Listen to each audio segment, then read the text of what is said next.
স্বপ্না বর্মনের প্রার্থী পদ নিয়ে জটিলতা। রেলের চাকরি থেকে ইস্তফা না দিয়েই 27শে ফেব্রুয়ারি তৃণমূলের যোগ। রাজগঞ্জ বিধানসভা আসনে তৃণমূল প্রার্থী হয়েছেন স্বপ্না। রেলের চাকরি থেকে ইস্তফা না দিয়ে রাজনৈতিক কর্মসূচিতে যোগ দেওয়ার অভিযোগ। শৃঙ্খলা ভঙ্গের অভিযোগে 9 মার্চ তদন্ত শুরু করে রেল দপ্তর। আর এরপর গত 16 মার্চ ইস্তফা দেন স্বপ্না, কিন্তু তার বিরুদ্ধে বিভাগীয় তদন্ত চলায় রেল তা গ্রহণ করেনি। প্রতিবাদে জলপাইগুড়ি সার্কিট বেঞ্চের দ্বারস্থ হন স্বপ্না। গতকাল মামলার শুনানি হয় বিচারপতি গৌরাঙ্গ কান্তের এজলাসে। আদালতে এলেও কোনো মন্তব্য করেননি স্বপ্না বর্মন। মামলার পরবর্তী শুনানি আগামী শুক্রবার। UEM Jaipur is a perfect target for prospective students aspiring for good jobs, good education with future-ready skills. রেজুলেশনের আগে উনি একটা পলিটিক্যাল র্যালি অ্যাটেন্ড করেছিলেন, সেই গ্রাউন্ডে রেল ওনার এগেইনস্টে একটা ডিসিপ্লিনারি অ্যাকশন ইনিশিয়েট করেছিল। আজকে কোর্টের ডাইরেকশনে এটা ক্লিয়ার হয়ে গেছে যে রেলকে 48 আওয়ার্স দেওয়া হয়েছে। 48 আওয়ার্সের মধ্যে এই অ্যাপ্লিকেশনটা কনসিডার করার জন্য। রেলওয়ের বক্তব্য, as per railway rules disciplinary proceeding থাকাকালীন আমরা কারো রেজিগনেশন অ্যাকসেপ্ট করতে পারবো না।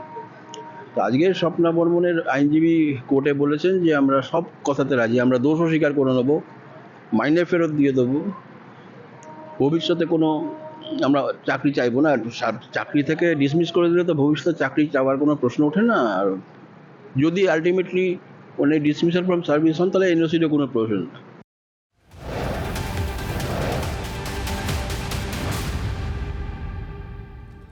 বিজেপিতে টেনিস তারকা অলিম্পিয়ান লিয়েন্ডার পেজ। বিজেপির সভাপতি নীতিন নবীনের সঙ্গে লিয়েন্ডারের বৈঠক ঘিরে জল্পনা। নীতিন নবীনের সঙ্গে লিয়েন্ডারের বৈঠক ইতিবাচক, সূত্রের খবর এমনই। বিজেপির তৃতীয় প্রার্থী তালিকা ঘোষণার আগে এই বৈঠক ঘিরে জল্পনা। নন্দীগ্রামের বিডিও আসছে ভবানীপুরে, গদ্দারের নিজের লোক বলে। অফিসার বদল নিয়ে কমিশনকে নিশানায় মুখ্যমন্ত্রীর মুখে নন্দীগ্রাম কানেকশন। আর একই সঙ্গে আক্রমণ শানালেন গদ্দার বলেও। বিরোধী দলনেতার পাল্টা জবাব, কাছের ঘরে বসে ঢিল মারবেন না। भवानीपुर में हम ज़्यादा से ज़्यादा वोट लेके जीतेंगे, इसी के लिए कि हमारा खाली भवानीपुर नहीं है, हमारा 294 कॉन्स्टिट्यूंसी है और भवानीपुर इसको लीड करते हैं। ভবানীপুর কেন্দ্রে সকাল সকাল বাড়ি বাড়ি প্রচারে ফিরহাদ হাকিম। সবাইকে বলবে মমতাদি ছাড়া আর কিছু নয়। ভালো আছো? সকাল থেকেই ভবানীপুরে প্রচারে ফিরহাদ হাকিম, আর প্রচারে উত্তরবঙ্গের পথে মুখ্যমন্ত্রী। বিমানবন্দরে দাঁড়িয়েই কমিশনকে নিশানা মমতার। প্রশ্ন তুললেন ৭৩ জন রিটার্নিং অফিসারকে রাতারাতি বদলি কেন? ৭৩ জন রিটার্নিং অফিসারকে চেঞ্জ করা হয়েছে। এর আগে চিফ সেক্রেটারি থেকে প্রায় ৬০-৭০ জন আইএস আইপিএস কে বাংলায় যারা কাজ করে বাইরে পাঠিয়ে দেওয়া হয়েছে। কমিশনকে নিশানা মুখ্যমন্ত্রীর, পাল্টা জবাব দিলেন বিরোধী দলনেতাও। আমি এমন লিস্ট প্রকাশ করব যারা সিওমোতে ওএসডি হিসেবে কাজ করেছেন মুখ্যমন্ত্রীর সাথে, তারা অন্তত 5টি জেলার ডিও হিসেবে কাজ করছেন। মুখ্যমন্ত্রী কয়েকদিন আগে অফিসারদের সব সরিয়ে দিয়েছেন। কেন সরিয়ে দিয়েছেন? মুখ্যমন্ত্রী সরিয়ে দিয়ে নির্বাচন কমিশনকে বুঝিয়ে দিয়েছেন আমি সরিয়ে দিয়ে আমার মতন সাজিয়েছি, এবং তার মধ্যে দিয়ে স্কোপ দিয়ে দিয়েছেন নির্বাচন কমিশনকে। ঢালাও অফিসার বদলে ক্ষুব্ধ মমতা বন্দ্যোপাধ্যায়। এবার মুখ্যমন্ত্রীর নিশানায় নিজের সরকারেরই এক অফিসার। নন্দীগ্রামের বিডিও চলে আসছে ভবানীপুরে, কারণ গদ্দারের নিজের লোক বলে।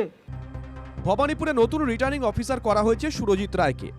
2011 সালে WBCS এক্সিকিউটিভ অফিসার, ভূমি ও ভূমি রাজস্ব দপ্তরে অ্যাডিশনাল ডিরেক্টর।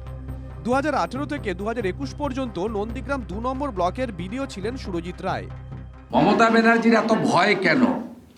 নিজের বাড়ি, নিজের জায়গা, যেখানে তিনি 40 বছর ধরে রাজনীতি করেন বলে গলা বাজিয়ে বলেন, উনি হারের আতঙ্ক থেকে এই ধরনের কথা বলছেন। নন্দীগ্রামের বিডিও চলে আসছে ভবানীপুরে, কারণ গদ্দারের নিজের লোক বলে। ভিডিও যাকে অ্যাঙ্গেল করেছেন, ওই সময়ে আমি মমতা বন্দ্যোপাধ্যায়ের দলের মন্ত্রী ছিলাম। সেই মন্ত্রিসভার নেতৃত্ব মাননীয় মুখ্যমন্ত্রী মমতা বন্দ্যোপাধ্যায় করেছেন। অতএব কাঁচের ঘরে বসে ঢিল মারবেন না। মুখ্যমন্ত্রীকে চ্যালেঞ্জ বিরোধী দলনেতার। ততক্ষণে চ্যালেঞ্জ ছুড়েছেন মমতা বন্দ্যোপাধ্যায়ও। চ্যালেঞ্জ ছুড়েছেন কমিশনকে। কোনো বলে না ঠাকুর ঘরে কে, আমি তো কলা খাইনি, and now the cat is out of the bag. Election কমিশনের নোটিফিকেশনে বিজেপির চিহ্ন, তো ব্যাকডোর থেকে খেলছেন কেন? হাই ভোল্টেজ লড়াই ভবানীপুরে, তাহলে ভবানীপুরের অঙ্ক কি কঠিন? Bureau report, TV9 Bangla.